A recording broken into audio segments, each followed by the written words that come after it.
Welcome back to Inherited Dawn, a One Piece podcast. We are breaking down chapter 192, Tornado Warning. And what a title! It seems to refer to Nami's fight, but the real storm is brewing inside the palace. Oh, absolutely. We have been waiting for the other shoe to drop with Crocodile's plan. And this chapter, it doesn't just drop the shoe, it drops an anchor. An ancient, world-ending anchor. A name is spoken for the first time. A name that I think is going to echo for hundreds of chapters to come. For real. If you want to be here the moment we uncover what that name means, you might want to find that subscribe button and give it a good click. You don't want to be the last to know when a secret this big surfaces. We're on this journey together, and trust me, you don't want to miss a single step. Let's get into it. The storm is just beginning. So we start off back at the south gate of Alabasta. The dust is settling, and Sanji finally meets back up with Usopp and Chopper.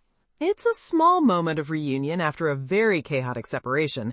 He even gives Usopp his goggles back, which is a nice little touch of camaraderie. Which is immediately followed by one of the best Usopp gags in the entire arc. He's so happy to have them, he's like, "My babies!" Then he looks closer and realizes Sanji completely wrecked them. The lens is cracked, the frame is bent, they're toast. And Usopp's complaint is so specific. They were the latest model from North Blue. It's not just that they're broken, it's that they were top of the line broken. Of course they were. That's our guy. Even in the middle of a war for a kingdom, with bombs going off and a civil war raging, Usopp is worried about the high-end craftsmanship of his gear. It's perfect. It's exactly who he is. He's not just a liar. He's a man of taste. He appreciates quality. It also speaks to his connection to the wider world. He's an island kid from the East Blue, but he's knowledgeable about products from the North Blue. It shows his curiosity and his desire to be more than what he was. His tools and his gear are extensions of the brave warrior of the sea he wants to become. That's a great point. They're not just goggles, they're part of the Captain Usopp persona. And Sanji, the pragmatic fighter, just borrowed and busted them without a second thought because they served a purpose. It's a perfect little clash of their personalities. It's a necessary breath of humor before the tension ramps back up immediately. Sanji, ever the pragmatist, just points to the chaos the rebel army is causing and reminds them of the mission. The city is on fire and they have a princess to save. Yeah, his focus is razor sharp. He's like, goggles are great, but Vivi's in the palace and we need to move. He's putting the crew first, as always. He's the strategist in moments like this, the one who pulls everyone back to the main objective. It's a quick scene, but it sets their trajectory. They're heading for the palace. But the palace isn't exactly accessible. We cut there and the royal army is finally realizing Crocodile's inside. They've figured it out and their loyalty is absolute. They are loyal to the end. These guys are ready to charge in and defend Cobra and Vivi with their lives. Pell and Chaka gave them their orders, and they are following through. They are shouting for the king, ready to storm the gates, but they run into a wall. Not a literal wall, something far more unsettling and, frankly, far more elegant. Miss All Sunday is standing there, arms crossed, with that placid, unreadable smile. And with two words, diez suez, floor, she just shuts it down completely. It's so clean and so terrifying. 16 arms just sprout from the palace gates and the walls, lacing together like a wicker basket of nightmares. It's not just a block, it's a perfectly constructed barrier. The visual is insane. It's not a fight, it's a statement. It's a demonstration of absolute, effortless control. She doesn't even have to look at them. She doesn't break a sweat. The army, with all its cannons and soldiers, is a non-factor to her. She's there to ensure Crocodile is not disturbed, and for her, creating an impenetrable barricade of limbs is as easy as breathing. That's what makes her so scary, right? Every other Baroque Works agent has been loud. Mr. 5 with his explosions, Miss Valentine with her weight, Mr. 3 with his ridiculous wax sculptures. They all have this theatrical element. She has none of that. There's no wasted energy, no big speech, just a quiet, impossibly strong power that says, you are not welcome here. The door is closed. It makes you question the very nature of her devil fruit. At this stage, we don't know the full extent of it. Can she sprout them from anywhere? Is there a limit? The sheer utility of it is astounding. She's not just a fighter, she's a one-woman fortress. It implies an intelligence and creativity in the use of her power that we haven't seen from anyone else in Baroque works. Exactly. She's Crocodile's #1 for a reason. She's not just muscle. She's the gatekeeper. She's the final boss before the final boss. And right now, the royal army has no way to get past her. And inside, beyond that gate of arms, the situation is even worse. Crocodile stands over a defeated, bleeding King Cobra. Vivi is there, held captive by the king's own guards who have been forced to betray him, completely helpless. And Crocodile is just dripping with that smug, villainous charm. He's leaning against the throne like he already owns it. He sarcastically thanks Vivi for leading her friends, the Straw Hats, to their doom, just twisting the knife, enjoying every second of her despair. It's pure psychological torture. He's not just trying to kill her, he's trying to break her. He wants her to feel that everything she's done, every sacrifice she's made, has been for nothing. Vivi, of course, only has one thing on her mind. She's not even responding to his taunts. She asks where Luffy is. And that's the faith, right there. You pointed this out earlier, but it's so important. She doesn't ask if he's okay. She asks where he is. She knows deep down in her bones that he's not out of this fight. It's a subtle but powerful distinction. Crocodile, being the grade A jerk that he is, just laughs it off. He tells her he's dead, that he left Luffy buried in the desert sand, dried out into a mummy and gone. But you can see on Vivi's face, she doesn't buy it for a single second. There's not even a flicker of doubt. It's an absolute conviction. This is the bond that they forged through their journey. From Whiskey Peak through Little Garden and Drum Island, she has seen Luffy do the impossible time and time again. Not for a single second. That bond is too strong. She knows Luffy. She knows that's not how his story ends. He promised he'd beat Crocodile, and for Vivi, that's bedrock truth. Crocodile can say whatever he wants. Luffy's promise carries more weight than any fact the world can present her. It's beautiful. Crocodile moves on, clearly a little annoyed that his taunt didn't land. He says that when a palace falls, the royal family falls with it. He's making it clear he has no intention of leaving them alive. Standard evil overlord stuff, you know? He's won, he's gloating, he's going to monologue about his grand plans. We've seen it 100 times in other stories. But then he asks the real question. He turns away from Vivi, almost dismissing her. His real target was never her. Exactly. He looks at King Cobra, who is beaten and on the ground, a king with no kingdom, and he asks a question that has nothing to do with the rebellion or dance powder or the throne of Alabasta.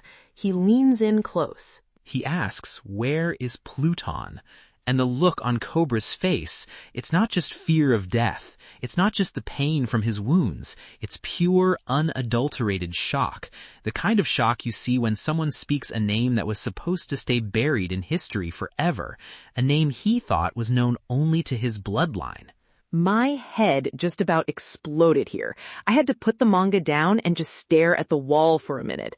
What is Pluton? How in the world does Crocodile know about it, and why is it connected to the Nefertari royal family? This whole arc, this whole massive saga that we've been invested in for dozens and dozens of chapters just got reframed in a single word. It's a paradigm shift. We thought this was about Crocodile wanting to create his ideal nation, a military powerhouse called Utopia. We thought it was about greed and control. But that was all a lie, a cover story. Alabasta itself is the target, not for its throne or its people. It's the hiding place for something else, something Crocodile wants so badly he was willing to orchestrate a civil war, kill thousands, and ruin a country, all just to get access to it. It feels ancient. The name itself, Pluton, like the Roman god of the underworld. It doesn't sound like a pile of gold. It sounds like a weapon of unimaginable power. The world government has overwhelming military force, enough to obliterate islands. It stands to reason that other powers, perhaps from the lost history of the Void Century, had their own ultimate weapons. And if one is hidden beneath Alabasta, a place with poneglyphs, Then Crocodile getting his hands on it would change the entire world. This is bigger than one country. This is world-altering power he's hunting for. This isn't just about him becoming a king. This is about him becoming a god. He could challenge the world government. He could challenge the 4 emperors. He could hold the entire world hostage. And Cobra knows what it is. That's the key. That name means something to him, and he is terrified that Crocodile knows it too. This implies the Nefertari family are not just royalty. They are guardians. They have been protecting a secret for generations, possibly for 800 years. And you realize this is why Crocodile needed the country to fall into chaos. He couldn't just invade. The world government would step in. He had to dismantle it from the inside, discredit the royal family, and get Cobra into a position where he was completely alone and helpless so he could force this secret out of him. The sheer scale of his patience and planning is terrifying. It calls back to what we know, or rather what we don't know, about the Void Century, a forbidden history, a great war, and the poneglyphs that tell the tale. It makes you wonder about the Nefertari family's true history. We know they're connected to the poneglyphs, which are linked to that lost time. Perhaps their role has always been more than just ruling. Perhaps their duty was to guard this Pluton. This is what Oda does. He pulls the rug out from under you. You think you understand the stakes, saving a kingdom, helping a friend, and then he reveals there's a whole other game being played underneath, a game with stakes so high they make a civil war look like a minor squabble. Incredible. Absolutely incredible. And while that world-shattering bombshell is dropping in the palace, Oda cuts away to a completely different kind of fight. Nami versus Miss Doublefinger. Yes, the battle of the navigator. And let me tell you, when we cut to it, Nami is in a really, really bad spot. Miss Doublefinger has her cornered. She's got spikes coming out of her fingers. She's looking absolutely menacing. And she's mocking her weapon, the Climatact. She's holding up one of her spiked fingers and calling the Climatact a toy, a magic wand. She says true weapons are made for one purpose and one purpose only, to terminate life. That's the difference between them, right there, laid bare. Miss Doublefinger is a stone-cold killer. Her devil fruit, the Toge Toge no Mi, turns her entire body into a weapon. She embodies that single-minded philosophy. Nami is Nami. She's a navigator. She's a thief. She's not a killer. She fights to protect, to survive, not to destroy. And her weapon reflects that. It's a tool for performance art, a party trick device that Usopp repurposed. It's designed for dazzling displays and gags. Miss Doublefinger sees it as a complete joke. It has no single lethal purpose, and therefore, in her eyes, it is useless. Nami tries to fight back, bless her heart. She tries a rain tempo, clearly hoping to create some moisture in the air, probably setting up for some kind of lightning attack. But it just fizzles. A few tiny, pathetic fountains of water pop out of the end of her staff. It's like a gag squirt flower. It's a moment of utter failure. You can see the panic setting in on her face. Her one plan, the one she probably thought was her ace in the hole, isn't working. The environment isn't right, and her opponent, a professional assassin, is closing in for the kill. Miss Doublefinger goes on the offensive, attacking with Sea Urchin Stinger, turning her hair into a giant spiked ball. Nami barely dodges, and she's thinking on her feet. She's desperate. She needs an opening for her big attack, but she can't get one because the conditions aren't right. So she creates one.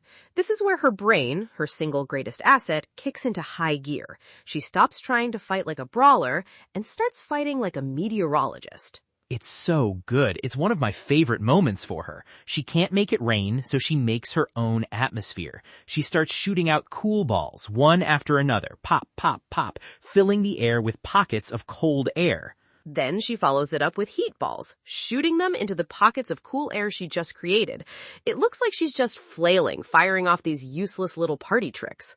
But it's basic meteorology. It's science, bro. She's creating rapid and extreme temperature differentials in a small enclosed space. She's literally building a cloud from scratch inside a building. It's the most Nami thing ever. Miss Doublefinger doesn't understand what's happening. From her perspective, Nami is just running and shooting out these useless little balls of hot and cold air. She thinks Nami has lost her mind. So she attacks again with Toge Toge doping, growing spikes all over her body to rush Nami and finish this. Nami dodges, and she sees it. A tiny little cloud, no bigger than a pillow, floating in the air. Her plan worked. It's small, but it's there. The look of triumph on her face is just super. And now she just has to make it grow. She unloads with more cool balls, more heat balls, feeding her creation, nurturing this tiny storm. The cloud gets bigger, darker. You can feel the static building in the panels. Oda draws the little crackles of electricity forming inside it, and Miss Doublefinger is just watching, confused and angry. She has no idea what she's up against. Because she's up against a navigator. She's not fighting a brawler who's going to hit her back. She's fighting a scientist who is changing the very battlefield around them. She underestimated her opponent fundamentally. She saw a toy, but she didn't see the genius wielding it. Then Nami assembles the Climatact into its final form, a Y shape, and points the third part at the cloud. She fires one thunderball into it, and the result? Oh, the result. Thunderbolt tempo. Super! A massive, destructive bolt of lightning crashes down out of this tiny, man-made storm cloud and just fries Miss Doublefinger. The sheer brilliance of it.